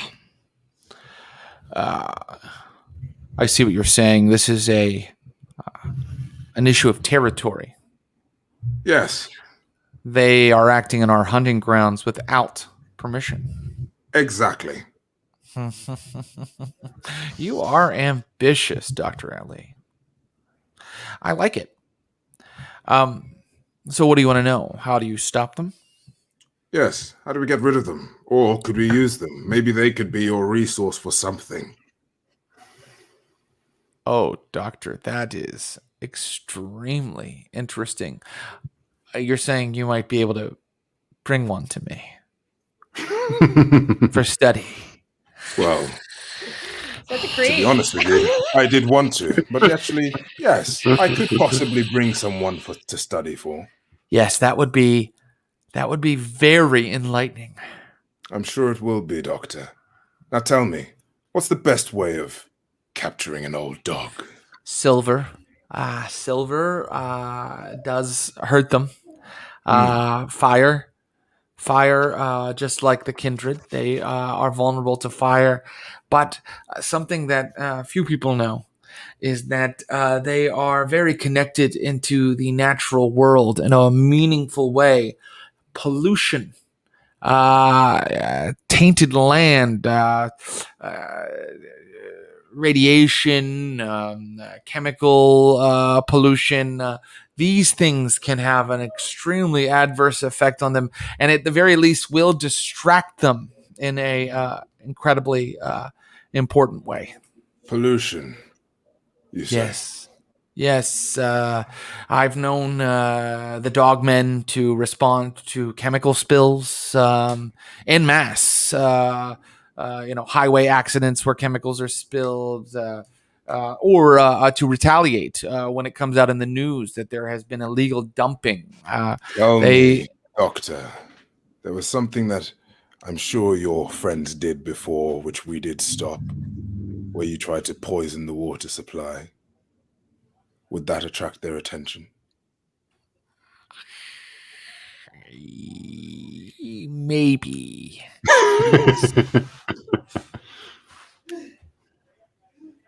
Well, they're also all descended from a tribe of Greece, and they worship various Greek gods. So that may be a way to parlay with them. Claim to be a representative of, I'm guessing, Zeus or something of that nature. Yes, the guru are all highly tied into Hellenic philosophy and worship. Yes, but if I go over there and say, hello, I'm a member of whatever Greek family you wish me to be, they'll tear me asunder. So what is a good way of possibly getting them alone? I'm asking you. Do I send a human? Like I said, you have to draw them out with some sort of crime against the earth. Fine. I'll find a way. I'll bring you one to study. Yes. Well, yes, if possible, you should. Yes. Oh, I think that we could learn a lot. Of course, they're extremely difficult to kill, as I understand it. But and he starts digging through his things, and then he pulls out a handgun, and he opens the revolver's chamber, and he pops out some bullets that look weird, and very silver. Okay, fascinating. Silver bullets, very Van Helsing. I keep a lot of that kind of thing around here. Would you mind if I borrowed it? Be my guest, especially if you're going to bring me back a specimen alive, if possible, Dr. Ali. But if it's dead, I understand. Of course. Don't worry. I'll do my absolute best. And then I'm going to kind of take it away and then sort of call Clara as I'm on my way back to Grouper to be like, we should go on a dog hunt. Oh boy. I'm ready. Meet you at Shinley Park. See you there. Can I say too, sorry, that on the way to the river that I just texted the guys and let them know, like, apparently they hate vampires, but they won't attack you if you don't get in their way, and like all this kind of stuff. So they have the same information that I have, and if they want to ignore it, they can. But that's a good idea. So everybody is informed about what you heard from the witch. And so now we go to Curtis Krieger, who, while these characters were doing this, was deciding to just scout the place out. Always a good idea. So just explain your process, and then we'll have a roll to see how it goes. Yeah, I mean, well, if I've got the information that Jen has told me that the dogs are moving and as lookouts. They don't like us. I don't know how much more I need. Well, for first off, I want to go full stealth mode. So I'm gonna unseen pass. Mm-hmm. Good idea. Silence myself. Mm-hmm. So I'll just rousify real quick, and that's bad. I get hungrier. Oh no. But yeah, I'm totally now in the rainy shadows. And Ruby is Ruby with you? I think I'll keep her in the Cherokee. Okay. I can't make her invisible. So yeah, I'll park up the street and then keep to the shadows, walking along the perimeter of maybe across the street along the perimeter of the park, looking in, watching the dogs to see if I see any humanoid movement. Okay. You can please give me a wits plus awareness roll because you're looking for humanoid movement. It requires 3 successes because the rain is really pouring down and it is dark. Okay.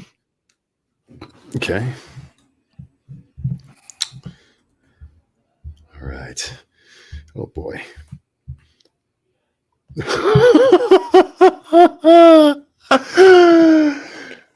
Bestial failure, baby. Oh fuck! Oh, no. One of the stray dogs comes out of a bush and begins growling at you, and your bestial failure means that you don't. You're just caught off guard, and you bark back at it, like you growl and like you hiss and you like make a scene with this dog, and soon there are like 3 stray dogs barking at you, and the alarm has gone up, and now. Yes, your wits plus awareness roll is a success after all, because you see 3 humanoid shapes running toward you out of the rain. 3 big male forms running toward you out of the rain. All right. I think I know when I'm outnumbered. I think I'm going to try to escape. So I've learned that they are aggressively protective. Mission accomplished.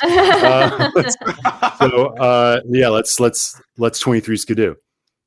You turn around and you see an old albino black man in his early 50s, covered in rainwater. In addition to the 3 guys running toward you, he's waiting for you when you turn around. Me.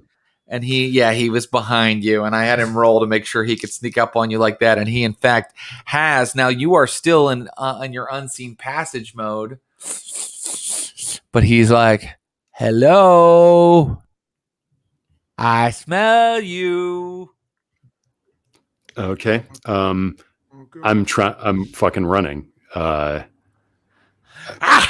And now they're like running after you like as fast as they can, and behind you start hearing noises that don't sound human, like Yep. And now why don't you give me a Dex plus athletics roll? This went great.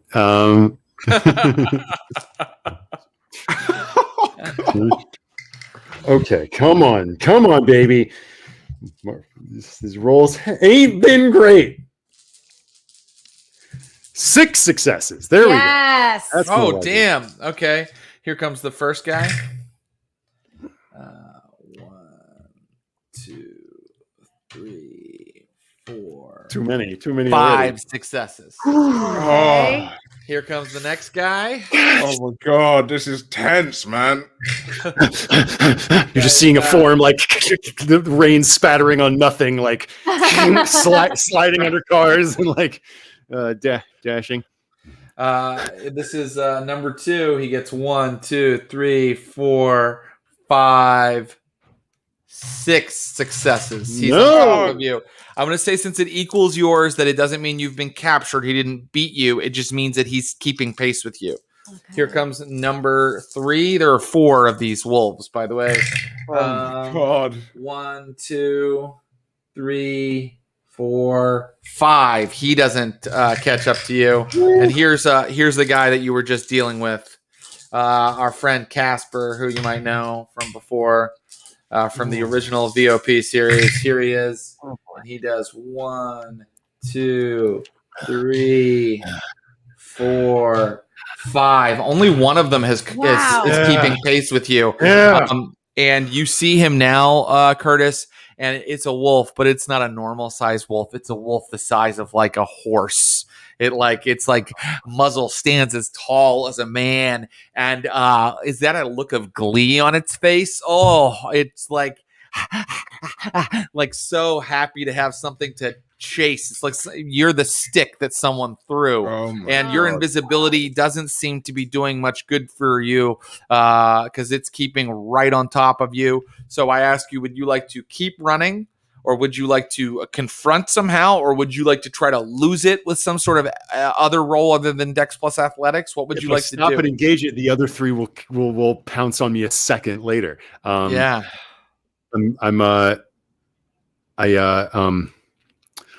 Oh man. Oh boy. Yeah, that's tough. This is tough. I feel like I can only continue to dash, but it's huge.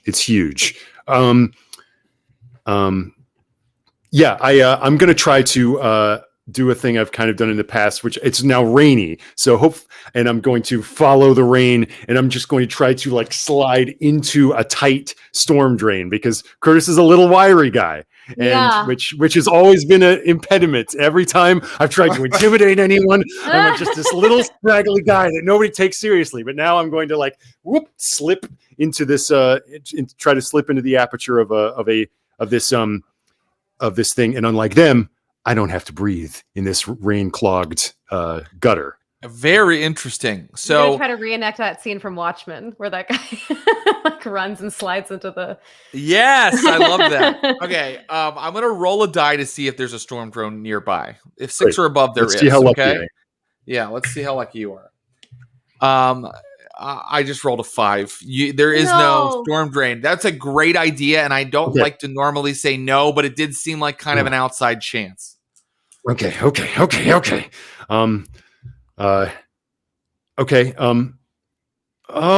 You could succeed at a cost if you want, right? Yes, you could. Would you like to succeed at a cost? Holy fuck! That seems like too fudgy. I keep running. Yeah, I mean that was kind of like a fortune roll, so it's hard to succeed at a cost. But I would allow it. I can allow it. I mean, what do you have a different plan? Just going to keep running. So I'm looking, God damn it! There's nowhere to go. I'm like, yeah. I just keep. There's also Ruby. Ruby is keeping pace with you, and she could do something. She's left out of the car and was running with me now. Only she's your character, so only if you will it. Okay. You can also rouse the blood. Remember to give yourself a burst of speed. Yes, I can. That which will make me much hungrier, but that sounds like the time to do it. Let's. Yeah, I'm going to go for one more elude roll, and then I have one last ditch thing to try. Okay, great. Here we go. I'm going to go ahead and roll this beast's pool. And now I'm not even going to tell you the amount of successes you need. I'm just going to have you roll. So your blood potency gives you, I think, +2 die to your roll. Did you get hungrier? I did not. Okay. Good. Okay. I'm putting together this dice pool. Here we go. I've roused and... Wait. Really? Okay. 6 successes. Great. Are you ready for this? Oh no. He critted. So that's 1, 2, 3, 4, 5, 6. It's still not over you. So because like when you crit, like you just count the 10s as 2s, as 2 successes each. So he still only got enough other successes to equal 6. So he's still keeping pace with you, even when you're like blood surging. That extra dice, I think, stays for the scene. So you can at least, you don't have to rouse again to get that benefit. But let me know what you want to do. That wolf is still right there. And now you've left the park. And you guys are like moving through the city streets. Like around like parked cars and like through alleyways. Yeah, diving to... okay. I mean, I can just keep running. Whether you, I guess the rules say that you do need to rouse again, but I'm not going to make him. This is how happening in one run. Insanely stupid to do this, but I'm the only backup that's close by is my little army. So, and we've said that the rescue is nearby. So I'm going to dash right in there and try to like shut the door, lock the door, and then if they manage to break in, they will be facing the room of agitated dogs and me. That sounds good. So you run, you find let's see. You run into the rescue. We did say that it was across the street, right? So you run into the rescue. I think that you just need to give me one more kind of running roll. You can use something else. You could use like strength to get the door shut this time if you prefer. If that's a better pool for you. You could even use stamina if you prefer, because you're like trying kind of a different tactic. Yeah, I'll do. You could even use wits. It's up to you. So strength. I'll use strength and athletics again, I guess, and I get to add my the rouse still. I'm allowing you to keep using the rouse. Yes. Great. Here we go. 5 successes. 5 successes. 1. Oh my God. 2 successes. He fails. Boom, like a big giant. and I'm like fumbling with the lock, like yeah. It's chaos inside. Yeah, it's complete madness inside. But kennels tend not to be full of like windows and things. They're prison like. They're generally pretty secure. Like you don't want those animals to get out. Absolutely. And in fact, since you're mentioning the windows and you're checking the security of the windows, after a while, you kind of look out the window and you see these 3 big redneck motherfuckers and your friend, the old albino man, kind of standing outside, and they're in humanoid form, but they're kind of circling the kennel, kind of walking back and forth like a dog would in front of the front entrance to the kennel. And it's like same energy. It's yeah, exactly. It's like that energy. And meanwhile, Jen Brown, the Rex Nemeresnus, and her 2 acolytes are standing at the edge of the Monongahela River, right near the bridge you just came across, and they are like, "Monongahela, heed me! Heed me, Monongahela!" And they're throwing something into the water, and you realize that it's a little bit of blood. Like each person's taking a little bit of blood from the Steelers mug. Do you want to make any action? They seem to be in the middle of like an argument with the river. Is there any way I can help or help Sabrina to help them in some way? Oh yeah, Sabrina's like kind of standing back there with like her phone, like she's kind of sitting in the car. I'm trying to think. So, how close are the buildings to the river, and how high is the river? The river has already come up over its banks, there have been all these like police kind of barricades set up to tell people to stay back, and it's now washing away those barricades. And let me see what's right nearby that's kind of getting kind of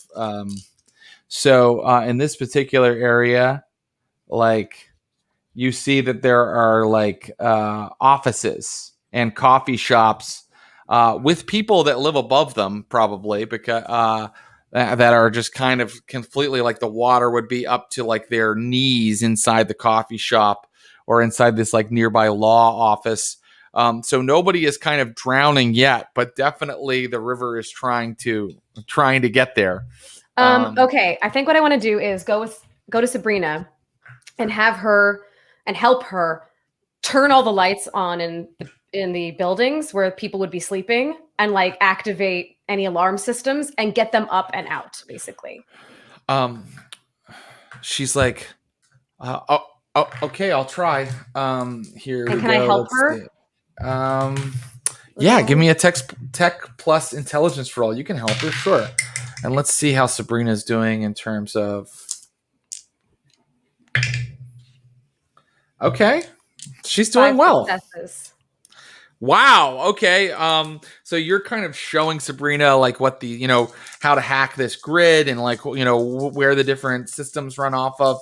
But then there's a part where only a normal hacker couldn't do it. Like you can see the power lines and where they're controlled by a main station, like not too far away. But you can't just flick their own switches for them. But Sabrina can, and so she does. Boom. And in fact, she does do it to the tune of 3 successes. And so you suddenly see not just alarms going like ring, like the burglar alarm in the law firm, but also like car alarms doot, doot, doot, doot, doot, start going off, and lights are flickering everywhere. And people are now like kind of coming out of their homes. And the witches kind of look back at you like, Jesus, what are you doing back there? Meanwhile, they're like, fuck you, old river! Fuck you! Don't you fucking do it! And like they're just like screaming at this river. And let's see how they do. Could I also do like that fake loudspeaker thing and try to imitate like a flood warning? Like, yeah, you can. Why don't you give me like just a roll. You only need one success, but give me like a charisma plus composure roll. Okay.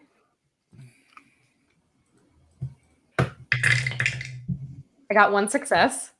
Well done. One success means that you now have people kind of moving in an orderly fashion, like along the bank. You have them kind of getting out of the way. And I can tell you something else that has happened, which is that our friends seem to have had some sort of success calming this river. And let me see what that means exactly, because I'm using these magic rules that I've kind of cooked up. Because they just had what you call as a vampire a messy critical. Oh shit! Yeah. So let's see what that means for them. That's awesome. Yeah. Let's see. Okay, it says overkill. The spell works too well. As they are doing this, suddenly, like the water doesn't just like start to go down. It like impossibly, where if you're looking at it, it can't be real. Just starts to like slide back into the water, and all of these people that you've brought out to kind of like evacuate are all like looking with their jaws open. A jogger coming along the river just kind of stops and is like, what?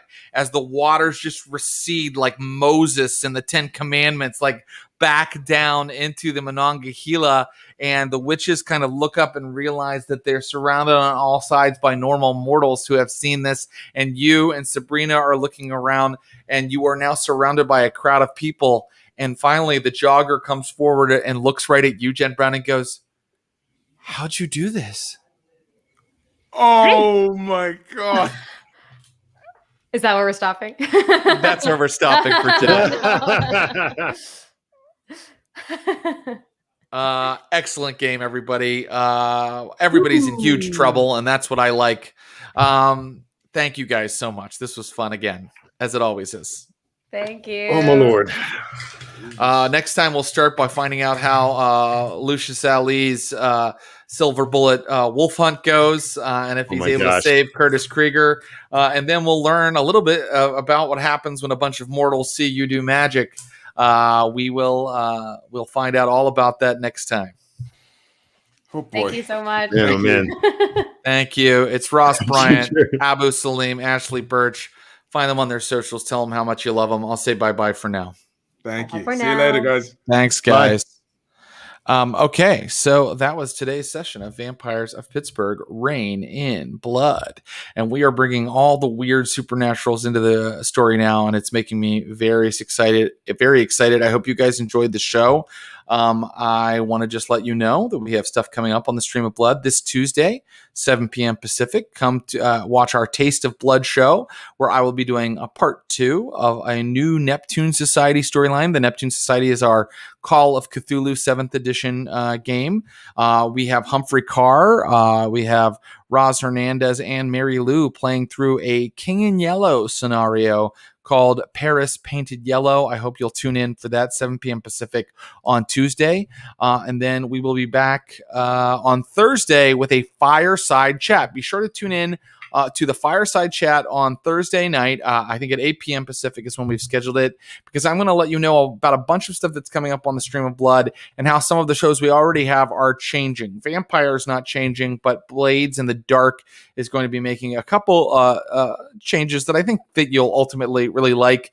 And we're going to be talking about all the other cool games and special events we have coming up. So join me and maybe a guest at 8 p.m. Pacific on the Stream of Blood for a fireside chat on Thursday. And that's it. Please subscribe if you haven't already, or buy a subscription for somebody else. Please hit us up on our socials. We're on Reddit. We're on Instagram, Twitter, and even Facebook. And the best place to get in touch with us or just talk with us about games, which we love to do, is on our Discord, the Server of Blood on Discord. I'm willing to take a question or two from our chat if they have any. I will go ahead and say thank you to my collaborators. Thank you to Brian Baldinger and Clinton Trucks for their incredible support and for being my producers and partners. Thank you to Megan Arch, our social media manager. Thank you to Jill Petracek, who does our graphic design. Thank you to Will Pottorff, Pottorff, who creates a lot of our incredible artwork here on the Stream of Blood. And thank you to Matt Moynihan, our YouTube content producer, who's done some YouTube producing for us. I think that's everybody.